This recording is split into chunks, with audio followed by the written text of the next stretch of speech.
بسم اللہ الرحمن الرحیم۔ بعض لوگ جب نئی نئی ڈگریاں لے کر آتے ہیں اور ان کے دل و دماغ کے اوپر علم کا حائزہ چڑھتا ہے تو یہی سمجھ رہے ہوتے ہیں کہ دنیا کا سورج طلوع بھی ہمارے اوپر ہو رہا ہے تو غروب بھی ہمارے اوپر ہو رہا ہے۔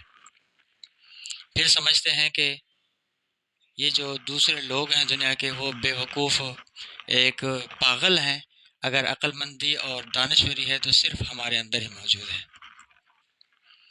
پھر ان کا سب سے بڑا نقصان ان کو یہ ہوتا ہے کہ پہلے علماء کی تحقیر ان کے ذہن کے اندر آتی ہے اور پھر آہستہ آہستہ شریعت کے دوسرے جو احکامات ہیں ان کے متعلق بھی آہستہ آہستہ ان کے دل و دماغ کے اوپر شکوک ابھرتے ہیں اور آہستہ آہستہ وہ پروان چڑھتے جاتے ہیں۔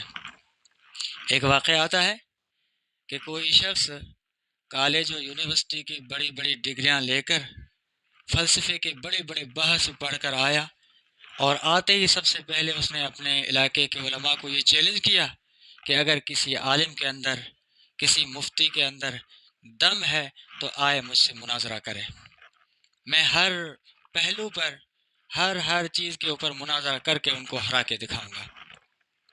علماء نے دیکھا معاشرے کے اندر ایسے تو ہزاروں لوگ ہو گئے جو فضول باتیں کرنے والے، ہر ایک کی بات کا جواب دیں تو ہمارا صرف ٹائم ہی ضائع ہوگا، اس کے بغیر کوئی زیادہ فائدہ نہیں ہوگا اس میں، تو نظر انداز کر دیا۔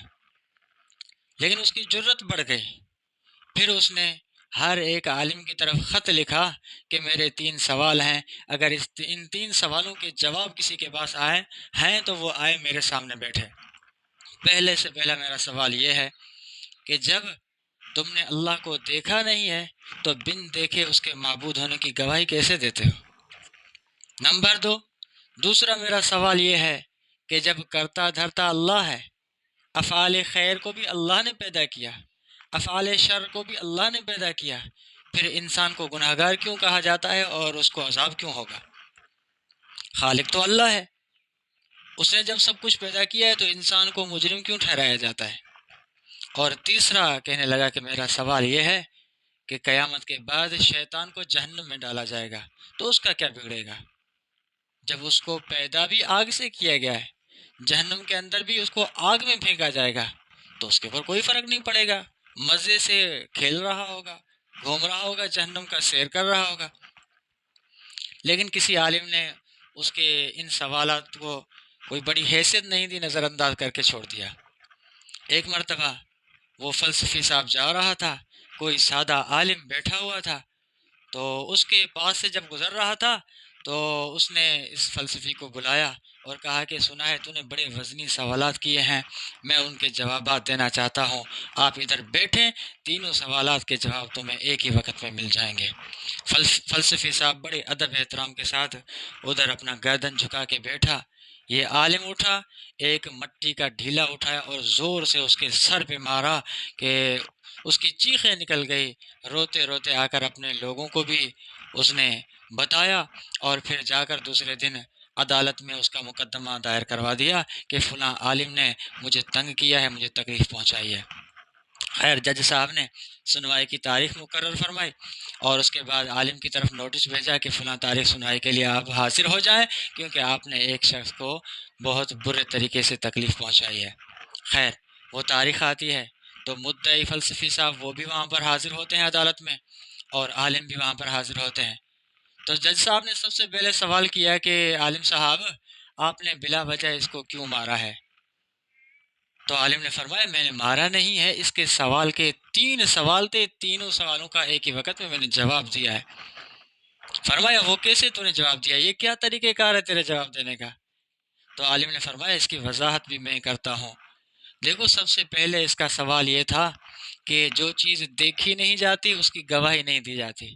اب اس نے دعویٰ کیوں کیا ہے؟ یہاں پر دعویٰ صرف اس لیے کیا ہے کیونکہ اس کو درد ہوا تھا۔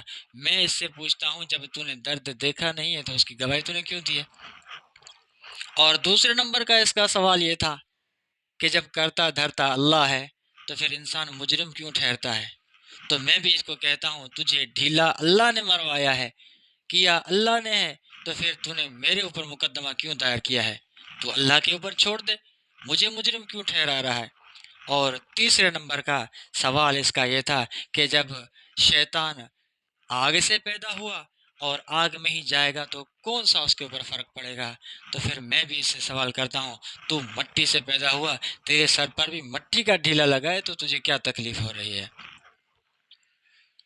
جج صاحب بڑا سلیم الطبع انسان تھا، عقلمند انسان تھا، وہ سمجھ گیا کہ یہاں کوئی برپا ہونے والا تھا، کوئی فتنہ بڑا برپا ہونے والا تھا۔ اس عالم نے اس فتنے کا سد باب کیا ہے، دروازہ بند کیا ہے، فوراً اس نے لکھ کر اس کیس کو وہیں خارج کر دیا، ختم کر دیا۔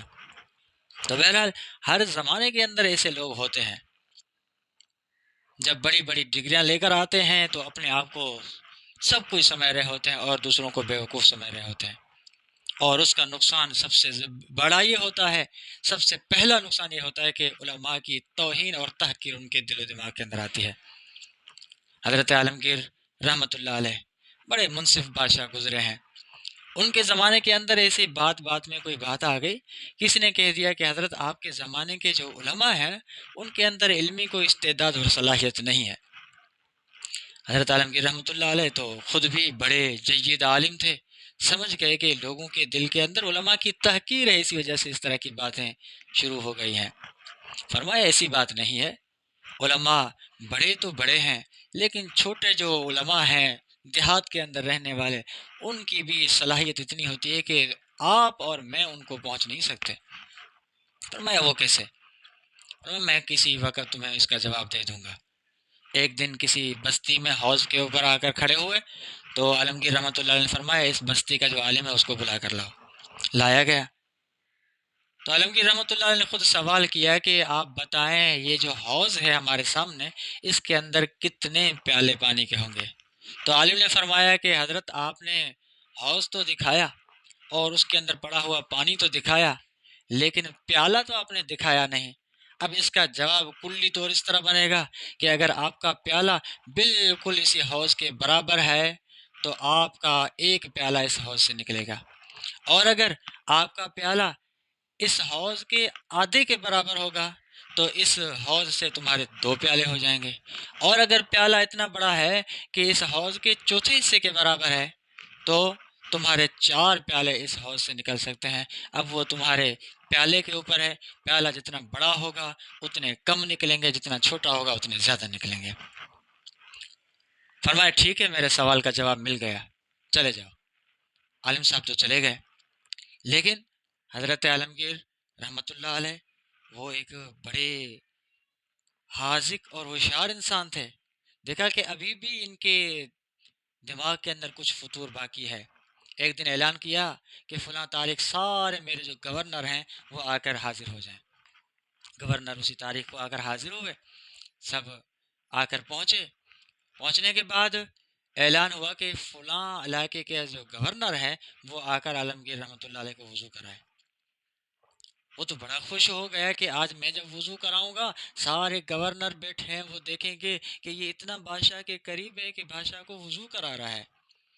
تو خیر آیا، آ کر وضو شروع کروایا۔ فرمایا پہلے میں وضو نہیں کروں گا، پہلے یہ تو بتاؤ وضو کے اندر فرائض کتنے ہیں، پھر مجھے وضو کرانا شروع کرو۔